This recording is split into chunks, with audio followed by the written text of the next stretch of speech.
अस्सलाम वालेकुम dear students.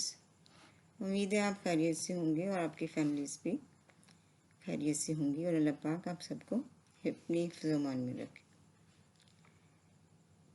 आज हम जो टॉपिक डिस्कस करने जा रहे हैं वो है cervical carcinoma. Basically cervical carcinoma क्या है? It is a socially incapacitating disease कि जिस पेशेंट को हो जाएगी उसके लिए बहुत प्रॉब्लम्स क्रिएट होती हैं। What do you really know about the cervical cancer?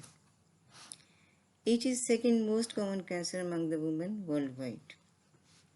तो आप खुद ही देख लें कि कितना बर्डन होगा किसी भी कंट्री की इकॉनमी पे या किसी फैमिली पे।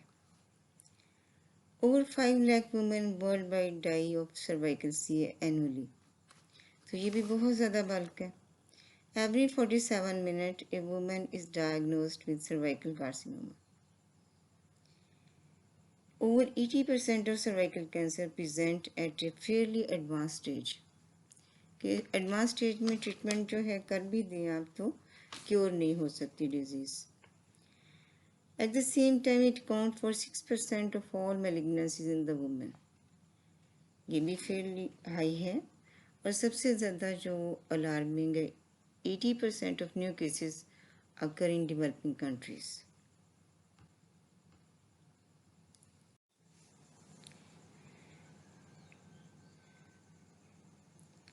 The emotional impact of living with cervical CA can be significant. ज़्यादातर पेशेंट ऐसे फील करते हैं जैसे वो रोलर कोस्टर हो। होता क्या है कि पेशेंट जो है वो एकदम से डाउन फील करता है जब उसे डायग्नोसिस बताई जाती है। फिर आप उसकी ट्रीटमेंट करते हो, उसे एक अच्छी खबर मिलती है कि मेरी सारी डिजीज़ जो है इन्होंने रिसेक्ट कर दी है, तो वो कुछ देर के लिए खुश हो जाता है। अभी उसकी खुशी पूरी भी नहीं हुई होती कि जो ट्रीटमेंट आप देते हो उसके साइड इफ़ेक्ट्स आना शुरू हो जाते हैं। ठीक है, उससे फिर मूड जो है डाउन चला जाता है। बेसिकली इमोशनल डिस्ट्रप्शन जो है बहुत ज़्यादा इसमें होती है।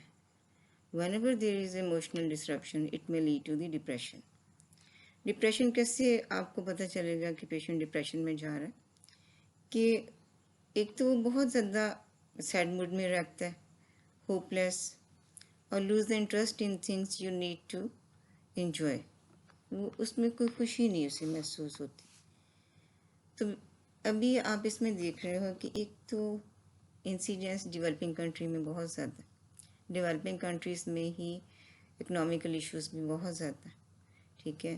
ट्रीटमेंट फैसिलिटीज़ भी हमारे ऑप्टिमल लेवल की नहीं हैं और साइकोलॉजिकल सपोर्ट के लिए तो हमारे जितने भी डिपार्टमेंट्स हैं वो उतना ज़्यादा एडवांस नहीं जैसे फॉरेन कंट्रीज़ में, जिसकी बहुत ज़्यादा ज़रूरत है, ठीक है।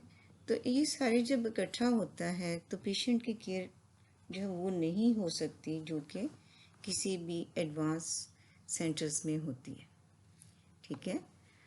तो हमने सिर्फ इस कैंसर को ऐसे नहीं लेना एज ए कैंसर, हमने इसको अपनी सोसाइटी, अपने रिसोर्सेज को कंसीडर करके लेना, ठीक है ना। What is the cervix? यहाँ पे आप एक राउंडेड स्ट्रक्चर देख रहे हो that is pink in colour with the central hole. तो जो सर्विक्स है बिल्कुल इसी तरह ही नज़र आती है on speculum examination.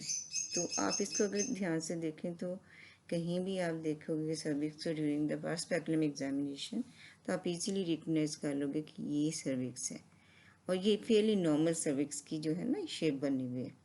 Normal cervix ऐसे ही होता है विद स्मूथ सरफेस। एंड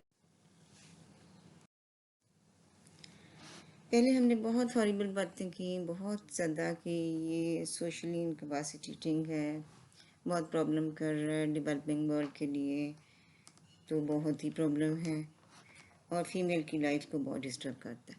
लेकिन इसमें एक अच्छी बात भी है, इट इज़ प्रिवेंटेबल। जब कोई चीज़ प्रिवेंटेबल है तो उसे प्रिवेंट होना चाहिए। अब कैसे प्रिवेंट कर सकते हो इसको? जो भी प्रिवेंटेबल डिजीज़ होती हैं उनके लिए कुछ अवेयरनेस डेज, अवेयरनेस मंथ जो है वो फिक्स ये होते हैं ना इंटरनेशनली, तो इसके लिए जनवरी का मंथ जो है वो अवेयरनेस मंथ है कि उसमें बहुत से सेमिनार ऑर्गेनाइज होते हैं, वॉक्स होती हैं, रूट लेवल पे जाके लोग जो है इन्फ्लुएंशियल पर्सनस को मोटिवेट करते हैं, उनकी हेल्थ एजुकेशन करते हैं। लो स्टाफ, जिसमें डोर टू डोर जाने वाला हमारा जो हेल्थ स्टाफ है, जिसमें लेडी हेल्थ वर्कर्स हैं, उनकी भी जो है ट्रेनिंग की जाती है, उन्हें मोटिवेशन भी दी जाती है, उनको फर्दर उनके जो काउंसलिंग स्किल है उनको इन्हांस किया जाता है कि आप कोई आउटकम ले सकें। इसमें क्या है बेसिकली, तो सर्वाइकल सी का जो रिलेशनशिप है with the sexual activity and the HPV, ये बहुत स्ट्रॉन्ग रिलेशनशिप है। ऑल्दो कि हम ये नहीं कह सकते कि कॉज ही ये है, लेकिन वेल डॉक्यूमेंटेड रिलेशनशिप इनमें है। तो आप क्या कर सकते हो, जस्ट एक सेक्सुअल हेल्थ के बारे में लोगों को हम गाइड कर दें तो उससे भी ये डिजीज़ कम हो सकती है। HPV इसलिए प्रिवेंटेबल है कि इसकी वैक्सीनेशन भी मौजूद है। लेकिन होता क्या है कि हम फीमेल्स की वैक्सीनेशन कराते हैं लेकिन मेल की नहीं कराते, तो फिर ट्रांसफ़र होना शुरू हो जाता है।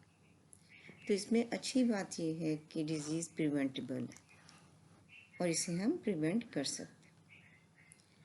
Now come to the topic, our learning outcome will be, at the end of this lecture, students should be able to gain knowledge about epidemiology, etiology, and progression of cervical CA, how to investigate a case, explain how to manage the cervical CA, discuss the indications and benefits of HPV vaccination, and formulate a preventive strategy for this disease. ये बहुत important है last वाला, कि आप कैसे कोई बनाएंगे कि जिससे प्रिवेंशन हो सके, क्योंकि चाहे जितना भी अच्छा ट्रीट कर लो ये क्योर तो नहीं होता है, तो prevention is better than cure then.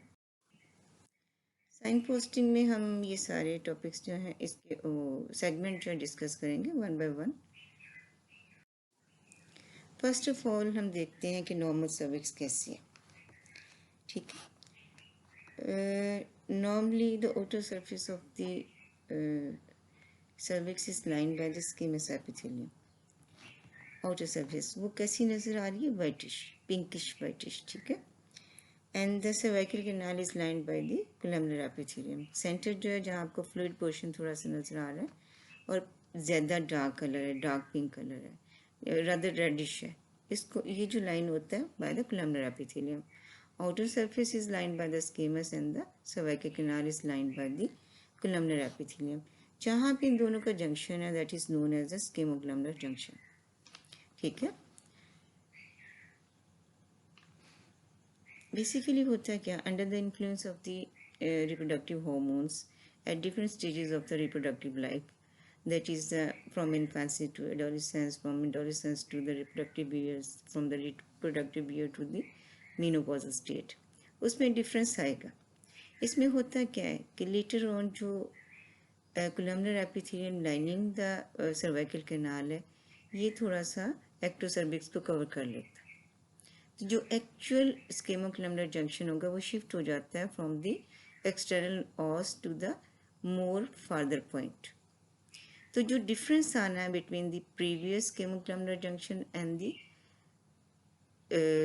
Recent squamocolumnar junction, वो जो एक डिस्टेंस होगा, एक पोर्शन बनेगा, that is known as a transformation zone. Basically जितनी भी पैथोलॉजीज राइज होती हैं वो उसी ट्रांसफॉर्मेशन जोन में ही राइज होती हैं, इसको TZ जोन भी कहते हैं। तो ये जो हम सर्विक्स अभी सामने देख रहे हैं इट इज़ फेयरली नॉर्मल। इसमें शो क्या हो रहा है, central canal, there is fluid inside it, the cervical canal is reddish in color because of columnar epithelium, and the outer surface of the cervix is pinkish white because of the squamous epithelium. There is minimal amount of vaginal discharge on the posterior aspect of the cervix, that is whitish in color, but it is fairly normal. जब आपको normal का पता होगा तो फिर आप जो है एबनॉर्मल को भी एबनॉर्मलिटी फाइंड आउट कर लोगे। अगर नॉर्मल का नहीं पता होगा तो फिर एबनॉर्मलिटी फाइंड आउट नहीं होगी। तो नेक्स्ट में मैं आपको बताती हूँ कि जो डिजीज़ है सर्विक्स वो कैसे होता है। This one is a disease cervix. इसमें आपको सर्वाइकल कैनाल भी नज़र नहीं आ रही, जो यूनिफॉर्म पिंकिश कलर था वो भी नज़र नहीं आ रहा, सर्वाइकल कैनाल का जो रेडिश एरिया वो भी नहीं मिल रहा, कहीं आपको स्केमोक्लमनर जंक्शन नहीं है, वो भी इसमें डिसपेयर हो गया। ठीक है, and there is ugly looking exophytic growth with few haemorrhagic point on it. ठीक है, and there are some whitish areas. ये वाइटिश एरिया जो है ना ह्यूमन पैपिलोमा वायरस की वजह से ऐसे बनते हैं। तो ये क्या शो हो रहा है? Cervical carcinoma. तो आप अब कंपेयर करें तो नॉर्मल सर्विक्स और इसमें इजीली आप आइडेंटिफाई कर सकते हो कि कहाँ पे प्रॉब्लम है। ठीक है, this one is a cervical carcinoma. तो इस तरह उसका नॉर्मल स्ट्रक्चर आपको नहीं मिलेगा सर्विक्स का, इसमें चेंजेस आ जाएंगे। There is no cervical canal, there whitish area on the surface of the cervix, and there is okay. Let's move to the next slide.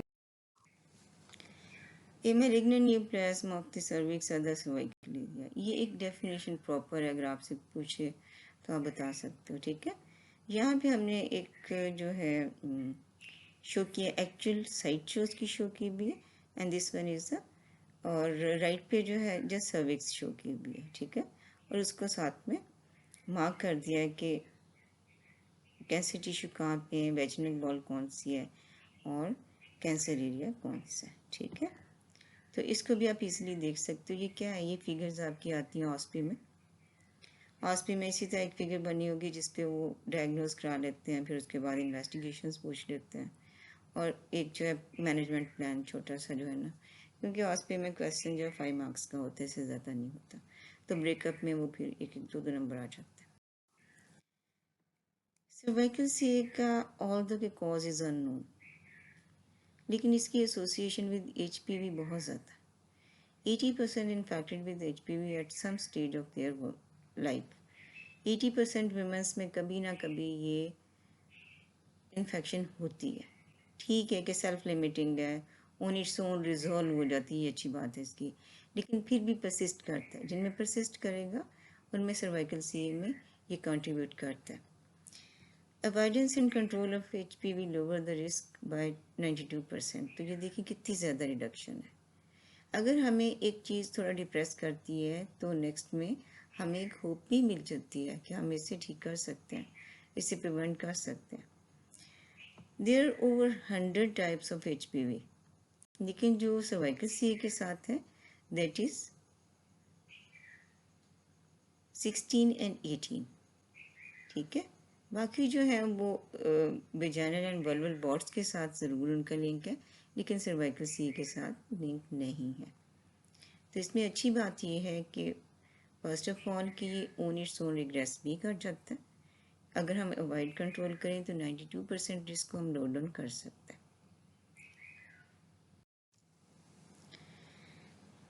Other risk factors इसमें जो आते हैं that is the age, mostly ये old age की disease है, but developing countries में ये less than 45 पे भी अपीयर हो रही है। सेक्शुअल बिहेवियर में ये है कि risk taking attitude, multiple sexual partners, first sexual activity less than 18 year of age के बीच में करेंगी। ठीक है, और no use of the barrier contraceptive method, ये प्रोन करते हैं पेशेंट को to develop cervical carcinoma.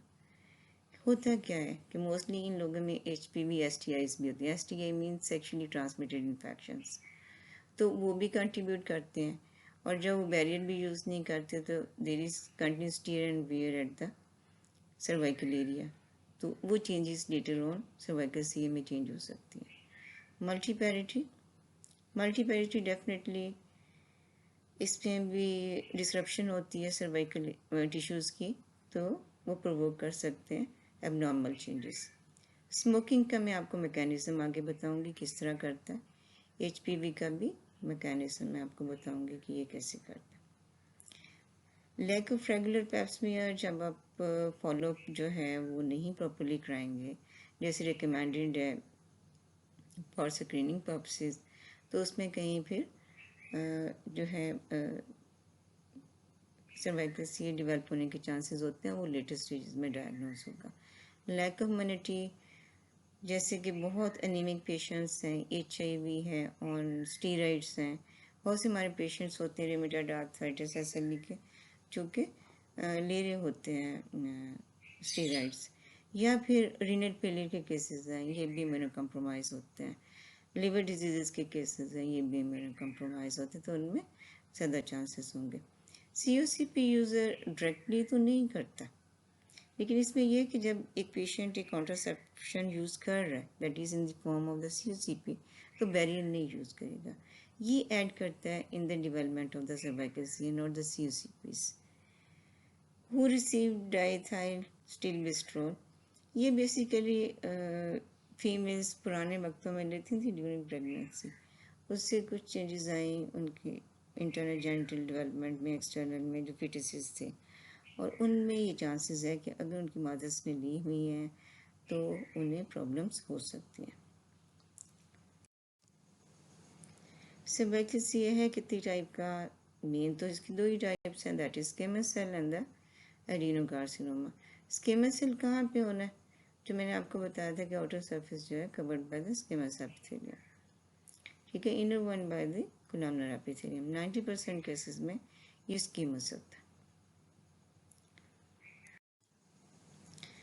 Cervical CA में HPV क्या करता है? Whenever there is sexual activity, it will lead to the entry of HPV into the basal layer of the cervix. Basal layer के cell जब infect हो जाते तो उनमें चेंजेस स्टार्ट होंगे। इसने करना क्या है, changes in the genetic material of the cell. जब भी जेनेटिक मटेरियल में चेंजेस आएंगी तो नॉर्मल से वो नॉर्मल की तरफ चला जाएगा, तो so the cell become precancerous. जब प्री कैंसरस होते हैं तो अगर आपने उसको टाइमली आइडेंटिफाई नहीं किया, उस कंडीशन को आपने ट्रीट नहीं किया, वो उसको हम प्री कैंसर स्टेजेस को बोलते हैं। डिस्कोरियोसिस आर द सर्वाइकल इंटरएपिथेलियल न्यूप्लेसियास। उसके ग्रेड्स होते हैं 1, 2 एंड 3 के बाद फिर इन्वेसिव कार्सिनोमा हो जाता।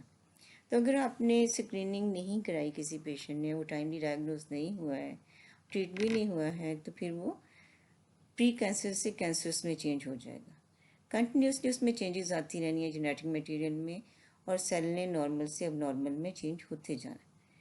Damage cell continue to multiply, ऐसी बात है, मल्टीप्लिकेशन उनकी जो है वो फिर हो जाती है, जैसे कहते हो आउट ऑफ कंट्रोल होती है, उस पर चेक एंड बैलेंस जो है ना वो नहीं रहता, जो भी मैलिग्नेंट सेल्स होते हैं।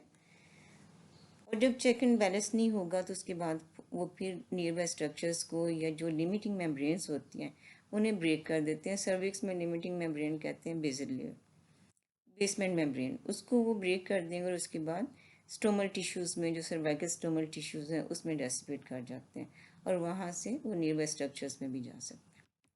जब ये ब्रेक करते हैं बेसमेंट मेम्ब्रेन को, तो देन वी से इट इज़ सर्वाइकल कार्सिनोमा, ठीक है। नेक्स्ट ये है कि स्मोकिंग इटसेल्फ तो नहीं करता, बट इट इज़ ए को फैक्टर। अब देखें कितनी अच्छी इसमें ये फिगर लगी है कि आपको कभी भूलना नहीं है कि स्मोकिंग भी जो है ना सर्वाइकल से ही करती है, लेकिन ये नहीं कहना कि ये कब्बों में करती है, ये इंसानों में करती है, ठीक है। तो पैथोफिजियोलॉजी क्या है, स्मोकिंग 3 तरह करेगी प्रॉब्लम्स। फर्स्ट ऑफ ऑल इसने चेंजेस लानी है cervical epithelium through DNA modification.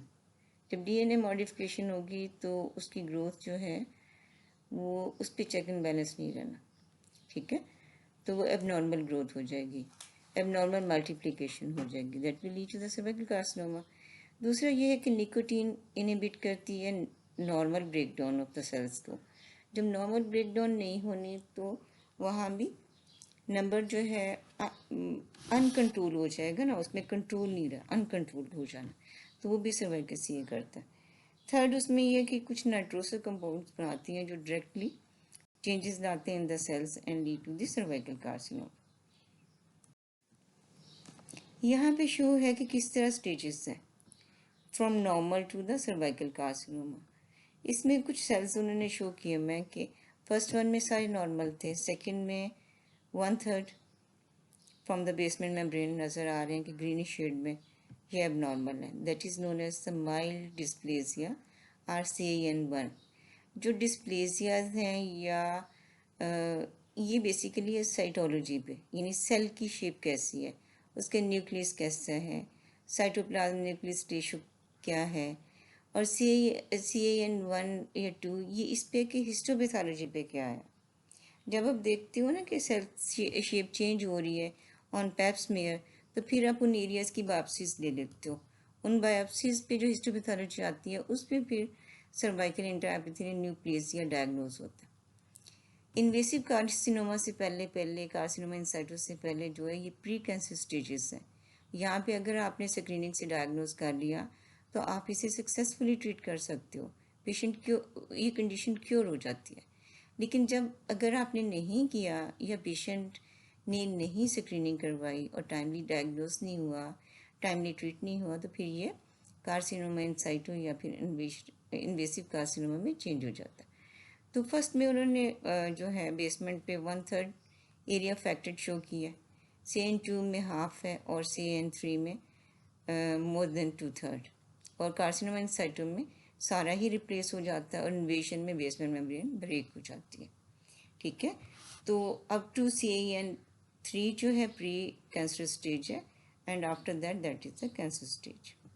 तो आप इसमें करते क्या हो, डिस्प्लेसियाज आप डायग्नोज करते हो on pap smear through the cytology of the exfoliating cervical cell, और CAN आप डायग्नोज करते हो on histopathology of the biopsies.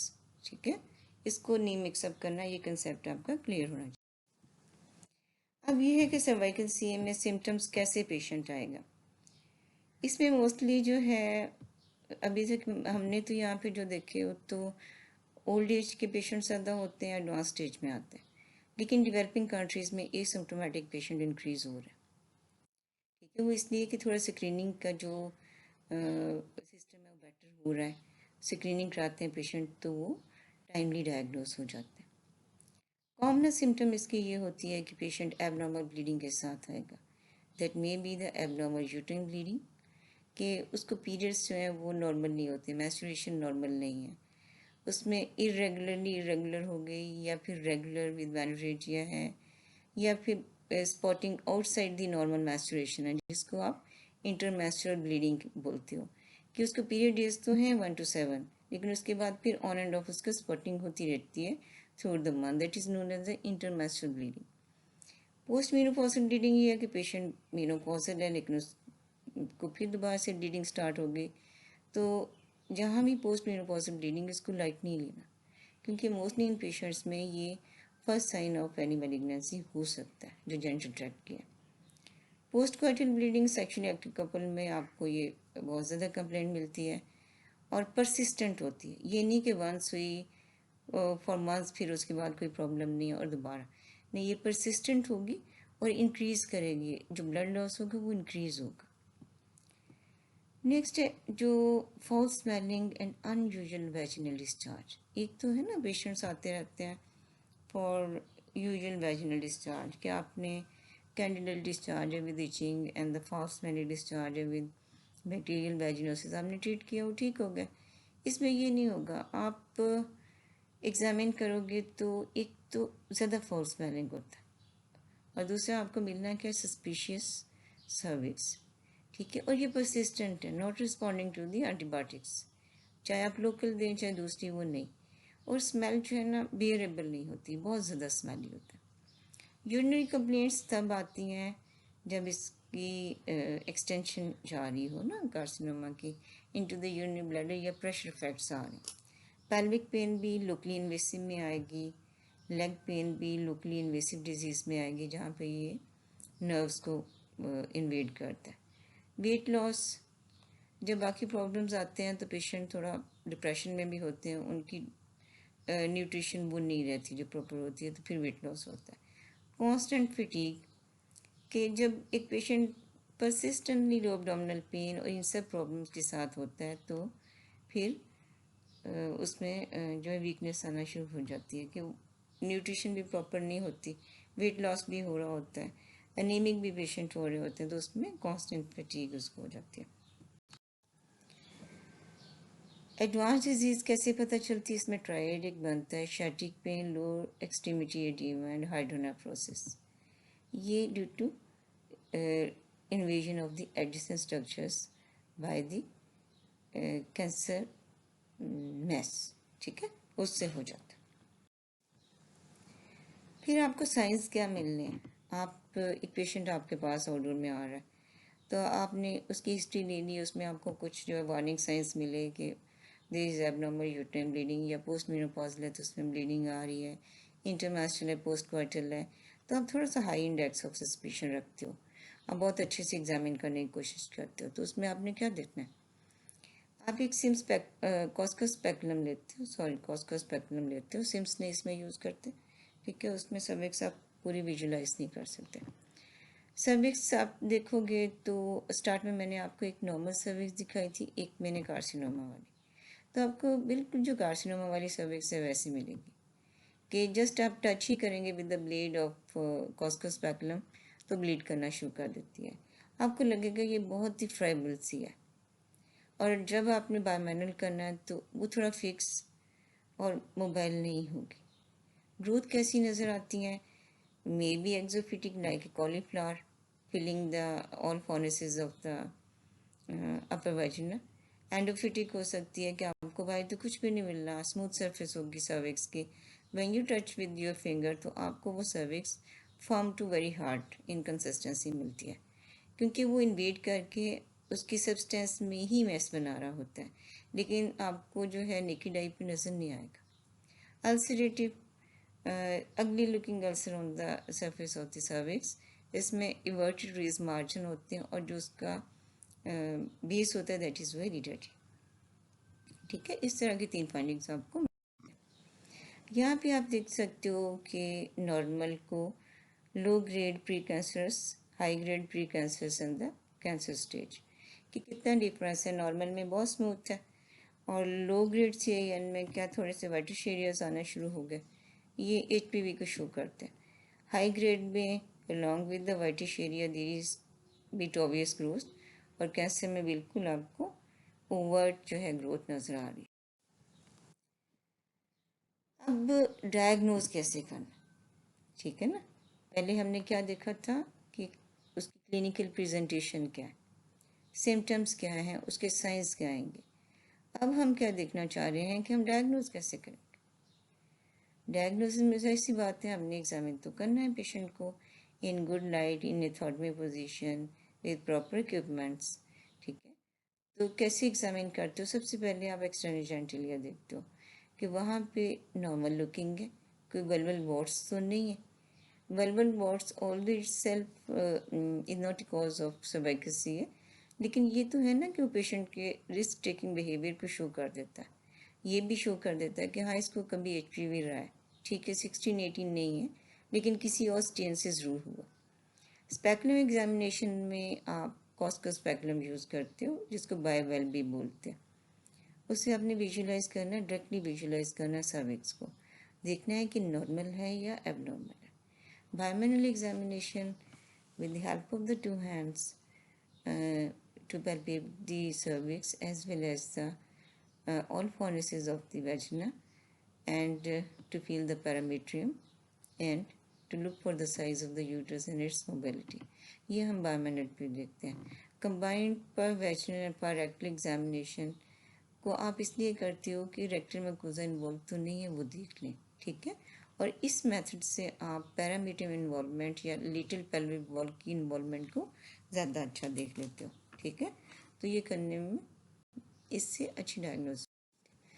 अब यहाँ पे थोड़ा सा मैं बताया है कि बायोमेनुअल कैसा होता है, ये बार बार मैं हर दफ़ा एक फिगर डाल देती हूँ इसलिए कि आपको चले नहीं भी करते, ख़ासतौर पे मेल स्टूडेंट को तो अलाउ नहीं करती पेशेंट्स, तो कम से कम उन्हें पता हो कैसे होता है। स्पेकुलम एग्जामिनेशन यहाँ पे कॉस्कोस शो की है, और इन द सेंटर जो पिंकिश एरिया आपको राउंडेड नजर आया दैट इज सर्विक्स। आप ये देखेंगे जो स्टार्ट में सेकंड स्लाइड पे मैंने शो की थी एक, ये बिल्कुल वैसी ही rounded structure with the central hole है। तो आपने एक तो ये देखना है कि नॉर्मल लुकिंग है कि नहीं। अगर एबनॉर्मलिटी है तो इधर there is abnormality in the colour और there is obvious growth on the cervix, ठीक है। तो ये आपने यहाँ पे कर लेना है, और जब एग्जामिन कर रहे हो तो आप उस टाइम पे पेप स्मीयर भी ले सकते हो। डायग्नोसिस में 3 इन्वेस्टिगेशंस आती हैं, ठीक है। पहला हमारा था क्लिनिकल एवेल्यूएशन, ठीक है। अब हम हैं इन्वेस्टिगेशंस पे आगे, ठीक है, जिसमें लैब ने इन्वॉल्व होना है। First of all is the pap smear, जो आप सर्वाइकल सेल की साइटोलॉजी पे करते हो। सेकेंड इज़ द कॉर्पोस्कोपी, जिसमें आप डायरेक्टली विजुलाइज करते हो एक मैग्नीफाइंग इमेज को through a telescope. Third one is the biopsy, उसमें भी आपने क्या करना है, हिस्टोपैथोलॉजी होगी प्रॉपरली बाय हिस्टोपैथोलॉजिस्ट, ठीक है। तो ये डायग्नोसिस है, नॉट द स्टेजिंग। डायग्नोसिस और स्टेजिंग को आपने मिक्सअप नहीं करना, ठीक है। पैप स्मीयर क्या है, just scraping from the transformation zone of the cervix and sent for the cytology. ये राइट पे शो किया कि लेना कैसे है आपने, ठीक है। आप एक स्पैचुला लेते हो and place it at the transformation zone, ठीक है। फिर आपने इसको रोटेट करना है एट 360, और ड्यूरिंग रोटेशन जो है आप थोड़ा सा जेंटल प्रेशर अप्लाई रखोगे कि कुछ स्क्रैपिंग्स आपके पास आ जाए। फिर जैसे ही स्क्रैपिंग्स आपको मिलती हैं आप उनको एक ग्लास लाइट पे शिफ्ट कर देते हो, let it dry and then fix it with the alcohol. फिर आप अच्छे से इसे लेबल करते हो और send for the cytology to the laboratory, तो वो आपको रिजल्ट दे देते हैं।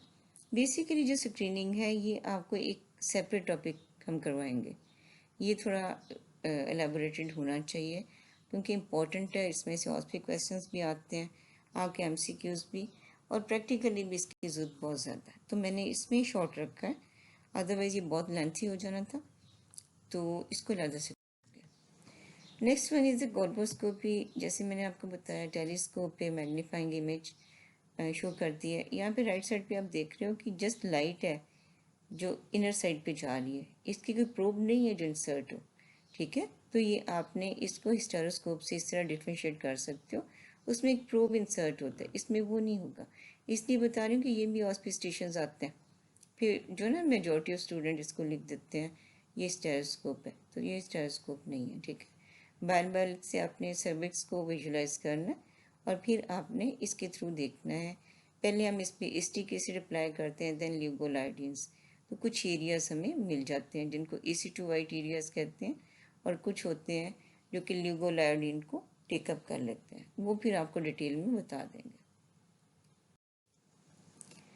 नेक्स्ट है कि आपको सस्पिशियस एरियाज मिलते हैं, सर्वाइकल स्मीयर पे भी ब्रह्म रिपोर्ट है, आप कर रहे हो कॉर्पोस्कोपी, उस पर भी इश्यूज हैं, तो फिर आप डायरेक्टेड बायोप्सीज कर लेते हो जब कॉर्पोस्कोपी कर रहे होते हो उसी टाइम।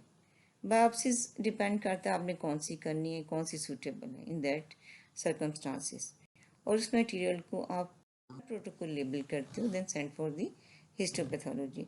ये डिफरेंट इनके नेम्स हैं, let's mean large loop excision of transformation zone, ये सारा ट्रांसफॉर्मेशन जोन है जो उसने एक्सरसाइज कर रहा है, ठीक है।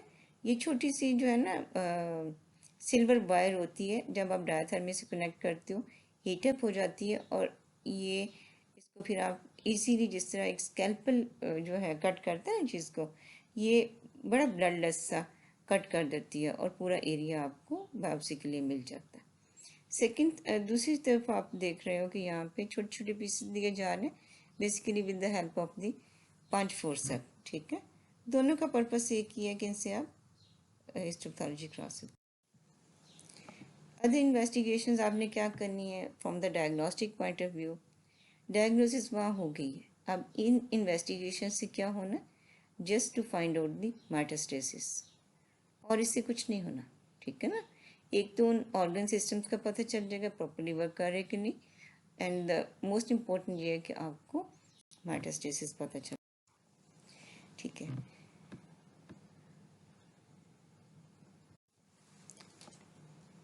स्टेजिंग ये बहुत इम्पॉर्टेंट है। Staging of cervical CA is very important from management point of view. जब तक आप स्टेजिंग प्रॉपर नहीं करेंगे आप एक ट्रीटमेंट ऑप्शन को चूज़ नहीं कर सकते, ठीक है, सूटेबल ट्रीटमेंट ऑप्शन को चूज़ नहीं कर सकते। तो आपने करना किस पे, according to the FIGO classification, वो सिर्फ 3 चीज़ें लेती है, एग्जामिनेशन एंड एनेस्थीसिया, ठीक है, इंटरवेनस यूरोग्राफी एंड सिस्टोस्कोपी। जितनी भी और एडवांस रेडियोलॉजिकल इन्वेस्टिगेशन है वो इंक्लूडेड नहीं है। स्टेजिंग ऑफ सर्वाइकल सीएम में अकॉर्डिंग टू फीगो क्लासिफिकेशन इन 3 के अलावा और कुछ भी ऐड नहीं होना, क्योंकि स्टेजिंग क्या है, clinical rather than surgical staging. Ovarian carcinoma में सर्जिकल स्टेजिंग होती है, लेकिन सर्वाइकल सीएम में क्लिनिकल स्टेजिंग होती है। ये आपने अच्छे से इसको जो है समझ लें कि कोई भी पूछे तो आप ये बात करेंगे कि इट इज़ क्लिनिकल स्टेजेस। मैंने बेसिकली इसको थोड़ा सा इस तरह किया कि जो स्टूडेंट लाइफ में मुझे चीज़ें पता नहीं चलती थी ना, मैं कंफ्यूज रहती थी, तो वो मैं फिर अब इसमें अच्छी तरह कर लूँ, उनको क्लियर कर दिया कि आप कम अज़ कम जो है ना इस कन्फ्यूजन से निकल जाए।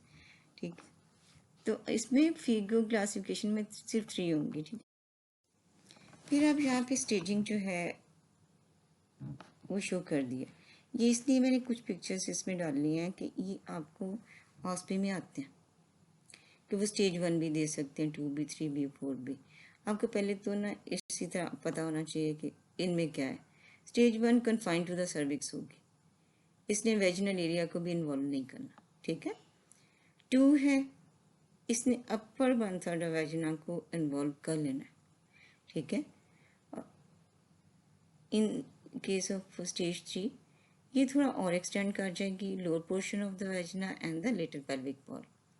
फिर उनको 1A 3A और 3B आप कह रहे हो। 3A जिसमें just lower part of the vagina involve हो, 3B है जिसमें लिटिल पेल्विक वॉल हो। ठीक है ना, ये दो दो बन गए ना, 3A एंड 3B। इधर भी 2A एंड 2B। 2A में उसने कहा कि अपर 1/3 वेजिना इन्वॉल्व है, 2B में उसने कहा पैरामीट्रियम इन्वॉल्व है। ठीक है, but not the little pelvic wall, वो इन्वॉल्व नहीं होगी। तो आप ये देख सकते हो, ज़रूरी नहीं है कि वो स्टेज 1 लिखें, ये भी कह सकते हैं 1A1 1A2। ठीक है ना, या सिर्फ स्टेज 2 लिखें, इसको 2A या 2B में भी ये वाला शो ही ना करें 2B और सिर्फ 2A शो कर दें, तो फिर उसमें आपको ना थोड़ा मैनेजमेंट में चेंज आती है। जो क्वेश्चनर होता है या फिर जो उन्होंने आगे क्वेश्चंस कहे हुए होते हैं उनके आंसर में चेंजेस आते हैं। तो ये आपने अच्छे से इसको देखना है कि 2A में जो है वेजिना इन्वॉल्व होगी और B में पैरामीट्रियम। 3A में जो है lower part of the vagina involve होगा, 3B में लिटिल पेल्विक वॉल भी इन्वॉल्व हो जाएगी। ठीक है, और 4 जो है उसमें जो है डिस्टेंस स्प्रेड भी हो सकता है, लोकल भी हो सकता है। ठीक है, यहाँ 5 ईयर सर्वाइवल उन्होंने लिखा है, एंड पे मैं आपको प्रोग्नोसिस बता दूंगी। तो यहाँ आप देख रहे हो ना कि मोस्टली जो डेवलपिंग कंट्रीज़ है वहाँ पे stage at presentation 47% early stage में। ठीक है, ओनली 4% इन द एडवांस। लेकिन डेवलपिंग में बिल्कुल रिवर्स है, क्योंकि हमारी स्क्रीनिंग अच्छी नहीं। क्लिनिकली स्टेज करते हैं, या फिर मैंने वैसे इसको जो है कर दिया कि आप पढ़ भी सको। स्टेज 1 बेसिकली 4 में डिवाइड होगी, 1A1 A2 1B1 and 1B2। ठीक है, इसमें जो 1A1 एंड 1A2 है that is pre clinical stage. ये आपको नेकेड आइज से बहुत ज़्यादा नज़र नहीं आएगा कि कोई मैस है सर्विक्स पे। हाँ, अलबत्ता आपको कॉल्पोस्कोपी से नज़र आ जाएगा, बायोप्सिस में आ जाएगा, या फिर स्क्रैपिंग में आ जाएगा। ठीक है, लेकिन 1B जो है ना, 1B1 एंड 1B2, इसमें एक ऑब्वियस ग्रोथ आपको लीजन नज़र आएगी। स्टेज 3 में उधर बता दिया आपको कि अपर 2/3 ऑफ वेजिना होता है इन्वॉल्व। ठीक है, ग्रोथ जो होगी लेस देन 4 सेंटीमीटर A1 में है, और 2A2 में मोर देन 4 सेंटीमीटर है। 2B में पैरामीटर इन्वॉल्वमेंट है, 3 में लो पार्ट, और 3B में पेल्विक साइड वॉल। जब पेल्विक साइड वॉल इन्वॉल्व होनी है तो वहाँ पे यूट्रस होते हैं, they will be hydronephrosis, may be on the one side, may be on the both sides. Stage 4 में रेक्टर ब्लैडर मुकोजा, A में और B में डिस्टेंट मेटास्टेसिस भी हो जाता है। मोस्टली पेशेंट स्टेज 4B में प्रेजेंट नहीं करते, उससे पहले प्रेजेंट करते। स्प्रेड कैसे होना है? ठीक है, स्प्रेड जो है लोकल स्प्रेड ज़्यादा है इसमें, that is to the adjacent structure like vagina, rectum, bladder and parametrium. ठीक है, लिम्फेटिक आप रिकॉल करें अपना फर्स्ट ईयर सेकेंड ईयर का नॉलेज, तो उसमें लिम्फेटिक ड्रेनेज जो सर्विक्स की तो कहाँ थी, to the internal and the external iliac node, तो वहीं पे स्प्रेड इसका होएगा। ब्लड स्प्रेड जो है वो स्क्वेमस सेल कार्सिनोमा में लेस लाइकली है, but in adenocarcinoma to some extent होता है। इंट्रापेरिटोनियन में कोई इंसिडेंस नहीं है, लेकिन ये हो सकता है ये भी। ठीक है ना, कुछ केसेस में हो सकता है। तो मेटास्टेसिस बेसिकली लोकल सेपरेट ज़्यादा इम्पोर्टेंट है। अब आपने ये बात जो बार बार मैं क्यों कर रही हूँ, pre clinical cervical CA stage 1A1 and 1A2, इसमें जो है क्योर हो जाता है पेशेंट, इसलिए मैं इसको बता रही हूँ बार बार कि प्री क्लिनिकल सर्वाइकल CA, ठीक है। इसमें आगे फर्दर लैब क्लिनिकली इन्वेसिव कब शुरू होता है, फ्रॉम 1B to 4। इसमें ऑब्वियस ग्रोथ आपको नजर आएगी, कोई कंफ्यूजन नहीं रहती कि नहीं है, ठीक है ना। कौन सी टीम इसको मैनेज करेगी, इन्हें आपके पास MDT टीम होनी चाहिए जिसमें सर्जन्स भी होंगे, oncologist, pathologist, radiologist, gynaecologist, social worker, psychologist and special cancer nurse, ठीक है ना। ये एक पैक ऑफ 9 बनाते हैं, 9 है कि 7 है, 1 2 3 4 5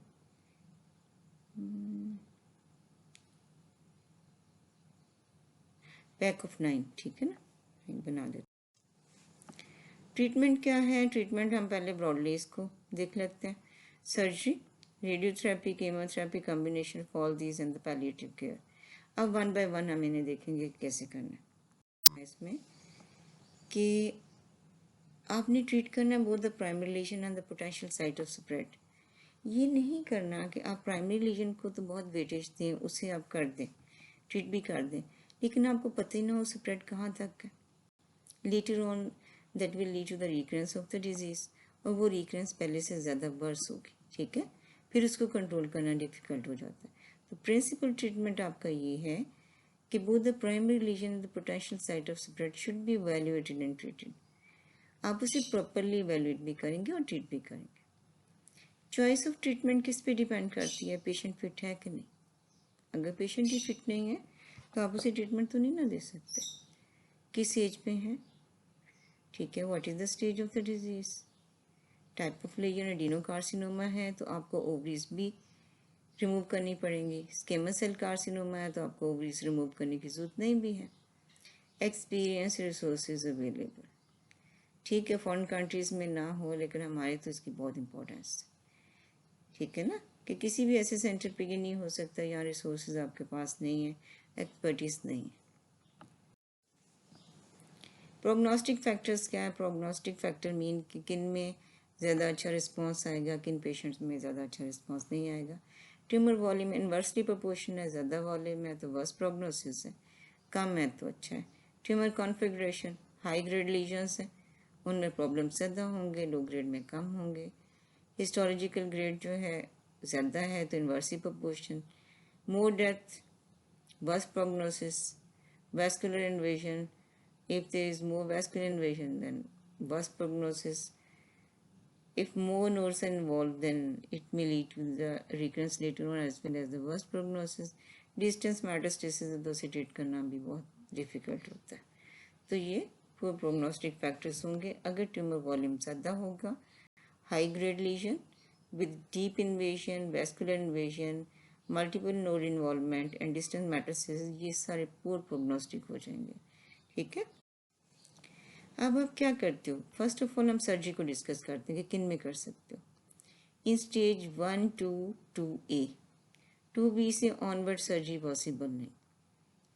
इनमें भी आपने देखना है कि कहाँ पे ग्रोथ ऑपरेबल है, पेशेंट इज़ फिजिकली फिट, उन पेशेंट्स में कर दें जिनमें squamous cell carcinoma, patient are young and desire to conserve the ovaries. जहाँ पे लीजन रेडियो रेजिस्टेंट है कि रेडियोथेरेपी से कोई इफेक्ट नहीं होएगा, women with the pelvic mass, ठीक है, removable pelvic mass, operable pelvic mass. ये नहीं कि इतना बड़ा मैस और टेथर्ड और आप कहें कि हमने निकालना ही निकालना है, जो मर्जी हो जाए, ऐसा नहीं होता, ठीक है। तो इसमें आप क्या करते हो, ये प्री क्लिनिकल स्टेज है, स्टेज 1A1 एंड 1A2।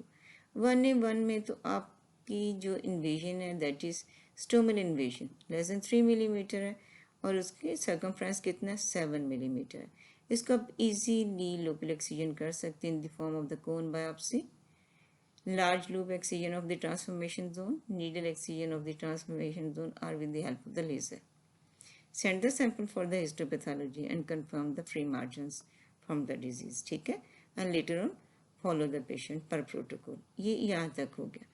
अगर लीजन जो है 1 या 2 है, depth of invasion 3 to 5 mm, width more than 7 millimetre, तो इसमें रिस्क ऑफ नोडल डिजीज जो है मोर देन 5% है, and there are more chances of recurrence if you go for the conservative surgery.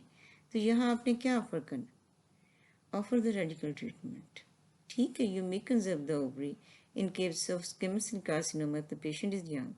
मैं मे का वर्ड यूज़ कर रही हूँ, नॉट द ऑलवेज। ठीक है, तो आपने मे मीन, जहाँ भी मे का वर्ड आएगा वहाँ आप केस को इंडिविजुअलाइज करते हो।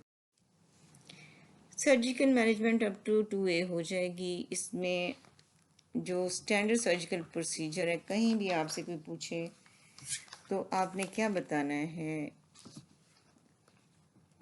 1A1 से ऑनवर्ड वर्दाइम सिस्टेक्टमी। ठीक है, इस नाम को आप याद कर लें। सिंपल हिस्टेक्टमी ना बोले, Wertheim is better than that. इसमें आप क्या करते हो? Removal of the uterus, paracervical tissues, sounding the cervix, upper vagina that is known as the vaginal cuff, dissection of the pelvic lymph nodes, जितनी ज़्यादा आप निकाल सके, ठीक है, उनको आप रिमूव करते हो। अगर आपके पास एक्सपर्टीज़ हैं तो आप एक्सटर्नल आलियक, ऑब्चुरेटर, प्री सैक्रल भी रिमूव कर सकते हो। If there is large number of lymph nodes positive on histopathology, तो फिर आपको इन केसेस में रेडियोथेरेपी देनी पड़ती है। इफ़ यंग पेशेंट है और वो उसकी डिज़ायर भी है कि ओवरीज कंजर्व करें, तो आप इसमें ओवरी कंजर्व कर सकते हैं। डेफिनेटली किसी भी सर्जिकल के कुछ कॉम्प्लिकेशंस भी होंगे। यहाँ पे शो किया हुआ कि क्या कुछ आपने रिमूव करना है, ठीक है ना। तो आप इसको फिगर को अच्छे से देख सकते हो। ये एक रिमूव स्पेसिमन है जिसमें बॉटम की तरफ जो है सर्विक्स है और अपर एरिया में जो है आपको फैलोपियन ट्यूब्स नज़र आ रही हैं, बॉडी ऑफ यूट्रस नज़र आ रही है, ठीक है। तो इस तरह ये रिमूव होती है। पूरा आपने वेजिनल कफ इसमें रिमूव किया हुआ है, the whole cervix along with the parametrial tissues, and both ovaries are removed in this case most probably, and the uterus. Complications क्या होंगी? एक तो एक्यूट, जब आप सर्जरी कर रहे होते हो, कॉम्प्लिकेशन ऑफ एनेस्थीसिया। कहीं भी आप कट लगाते हो तो आपको आइडिया है कि वहाँ से ब्लड तो निकलना, जो कैंसर टिश्यूज है वहाँ से ज़्यादा आएगा, they may be the massive haemorrhage. There are more chances of injury to the adjacent structure like bowel and bladder and the major blood vessels. थोड़ा लेटर ऑन जो है इसमें sepsis, pelvic cellulitis, sepsis formation के chances ज़्यादा होते हैं। और chronic complications क्या है? Bladder dysfunction. ये क्यों होता है? जो सिंपैथेटिक प्लेक्सिस है run in the transcervical ligament, तो जब आप उसको पैरामीट्रियम को डिसेक्ट करते हो तो वो भी कट जाते हैं, तो ब्लैडर डिसफंक्शन हो जाता है। यूरिटेरिक वेसिकल फिस्टुलास बन सकते हैं due to invasion of the cancer tissue into the structures. Lymphocyst formation हो सकती है। डिस्परगोनिया जो है उन पेशेंट्स में होगा जिनमें ज़्यादा विजानल कफ आपने डिसेक्ट कर दिया हो, otherwise there is shortening of the vaginal length that may lead to the dyspareunia later on, ठीक है। फिर सर्जिकल मैनेजमेंट में एक पेल्विक एक्सेंटरेशंस भी है। ये सिर्फ उन केसेस में होती है जहाँ लीकरन डिजीज़ हो या लोकली इन्वेसिव हो, और बहुत ही डिवास्टिंग प्रोसीजर है, बहुत कम किया जाता है, ठीक है।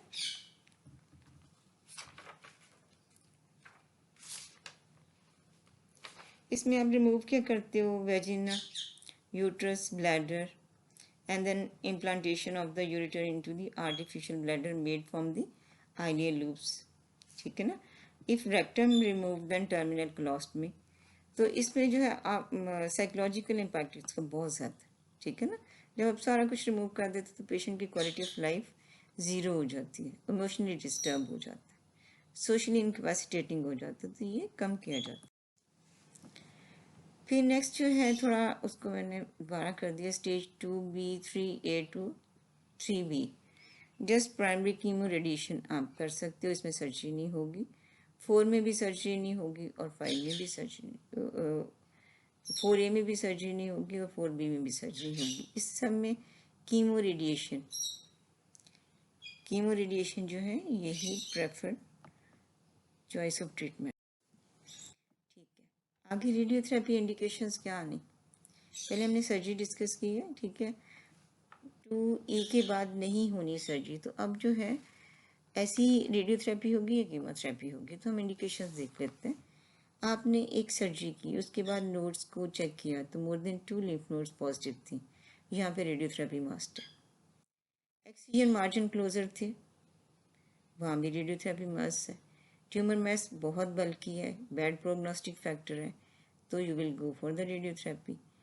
और palliative to decrease the vaginal bleeding and discharge in patients में, क्योंकि कार्सिनोमेटिस टिश्यू से हो रहा होता है ब्लीडिंग डिस्चार्ज, तो इसलिए ये ख़त्म नहीं होता जब तक आप रेडियोथेरेपी नहीं देंगे। पर्पस क्या है? 2 टाइप की होती है, external pelvic radiation and the internal pelvic radiation.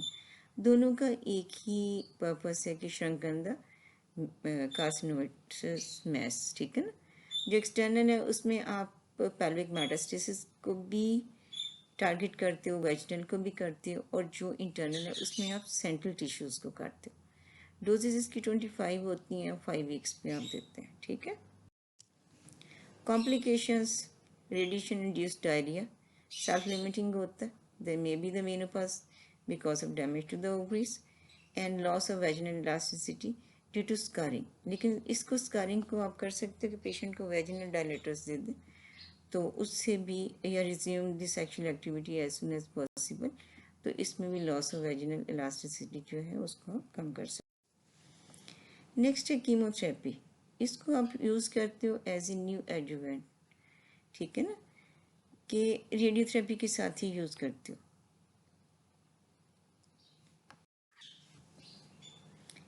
Palliative care जो है ये उन केसेस में देनी है जहाँ आप कहते हो कि आप कुछ नहीं कर सकते।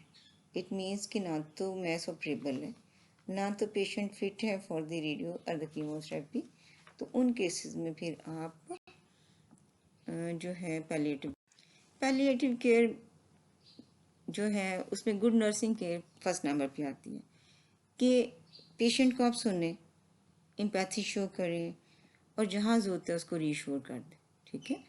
अगर ट्रीटमेंट उसको मिल रहा है कोई, तो उसकी रिलैक्सेशन टेक्निक्स बताएं, उसको प्रोग्रेस बताएं कि आपकी ट्रीटमेंट में प्रोग्रेस ये है, ठीक है, इफ़ेक्ट हो रहा है कि नहीं हो रहा। और नेक्स्ट उसमें आता है पेन मैनेजमेंट। इसमें इंट्राथीकल इंजेक्शंस दिए जाते हैं क्योंकि बहुत इंट्रैक्टेबल पेन होती है, ठीक है। Psychological physical support social workers भी प्रोवाइड कर सकते हैं, और नर्सिंग केयर से भी हो सकती है। पैलिएटिव रेडियोथेरेपी कीमोथेरेपी सिर्फ उन केसेस में where there is intractable vaginal discharge as well as the bleeding, तो वो फिर इन्हीं से ही कंट्रोल होगी, अदरवाइज और मोडालिटी से आप कंट्रोल नहीं कर, ठीक है। फॉलो बहुत इंपॉर्टेंट इनमें, उसका पर्पस क्या है कि आप रिकरेंस को डिटेक्ट कर लें। इसमें बहुत इंपॉर्टेंट ये कि फर्स्ट 3 मंथ में आप ना करें। वो क्यों नहीं करें? कि रेडियोथेरेपी हुई है या कीमोथेरेपी हुई है तो सेल्स में चेंजेस आ जाते हैं। जब आप स्क्रैपिंग लेंगे, उसमें साइटोलॉजी करोगे, तो वो बहुत डिफरेंट साइटोलॉजी होगी, जो कि एक आपको ट्रीटमेंट कंक्लूजन पे भी नहीं पहुंचाएगी, और पेशेंट एंशियस हो जाएगा, ठीक है ना। तो फर्स्ट 1 to 3 मंथ में आपने फॉलो नहीं करना। बाकी जो आपने फॉलो करना है उसमें रेगुलर चेकअप्स होंगे, क्लिनिकल एग्जामिनेशन मोस्ट इंपॉर्टेंट है, जिसमें आप सिम्टम्स पूछते हो, साइंस पूछते हो और एग्जामिन करते हो। 3 monthly for the first 2 years, then 6 monthly for the next 2 years and then annually, ठीक है। जो पेशेंट रिकवर हो जाते हैं तो उनको आप जो है ना इस तरह फिर फॉलो करते हो। प्रोग्नोसिस क्या है? What is the expected 5 year cervical according to the stage? 1 में 80% तक है और 4 में 25% है, ठीक है। डिक्रीज हो जाता है। प्रिवेंशन कैसे करनी? मैंने पहले कहा था प्रिवेंटेबल डिजीज़ है। जब प्रिवेंटेबल डिजीज़ है तो इसमें प्रिवेंशन कैसे होगी? Primary prevention and the secondary prevention. Primary में आप क्या करते हो? Health education. हेल्थ एजुकेशन किस में करनी? Avoidance of the early marriages हो, ठीक है, avoidance of the early sexual activity, monogamous relationship नहीं हो, restriction of the number of the children, regular screening हो, और वो स्मोकिंग ना करें। तो आपने ये चीज़ किस तरह कर सकते हो कि आप रूट लेवल पे जाके, जैसे एक समझने की विलेज है, तो उसमें आप किसी इन्फ्लुएंशियल पर्सन को, जो कि दूसरों को इन्फ्लुएंस कर सके, मोटिवेट कर सके, उसकी हेल्थ एजुकेशन कर दें। ठीक है, वहाँ जो हेल्थ वर्कर्स हैं उनको बताएं कि किस तरह आपने मोटिवेट करना है लोगों को और उन्हें क्या बताना है इस डिजीज़ को प्रिवेंट करने के लिए। ठीक है, जब आपने ये हेल्थ एजुकेशन कर दी, सेक्शुअल हेल्थ के बारे में बता दिया, तो ऑटोमेटिकली आप अवॉइड कर दोगे exposure to HPV and the sexually transmitted infections. Third modality ये है कि आप HPV वैक्सीनेशन करें। किन की करनी है? जो अभी सेक्शुअल एक्टिविटी में नहीं है, प्रोवाइडेड। जिनकी स्टार्ट हो चुकी है उसमें HPV वैक्सीनेशन का फ़ायदा नहीं होगा। सेकेंडरी प्रिवेंशन आप कैसे करते हो? Treatment of the pre cancerous lesion. Pre cancerous lesion 10 to 20 years लेती है to progress into the cervical carcinoma.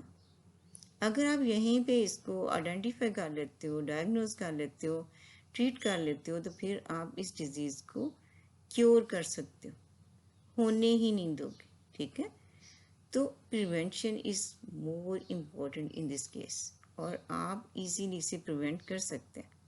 Efforts की ज़रूरत है, डेडिकेशन की।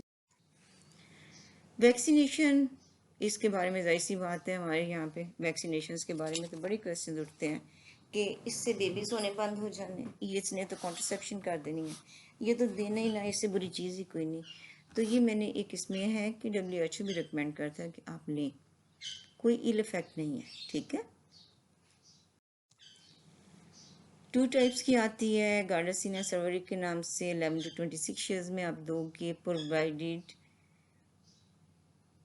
सेक्शुअली इनएक्टिव, कभी उनकी सेक्शुअल एक्टिविटी नहीं हुई। 3 शॉट्स होते हैं ओवर 6 मंथ पीरियड।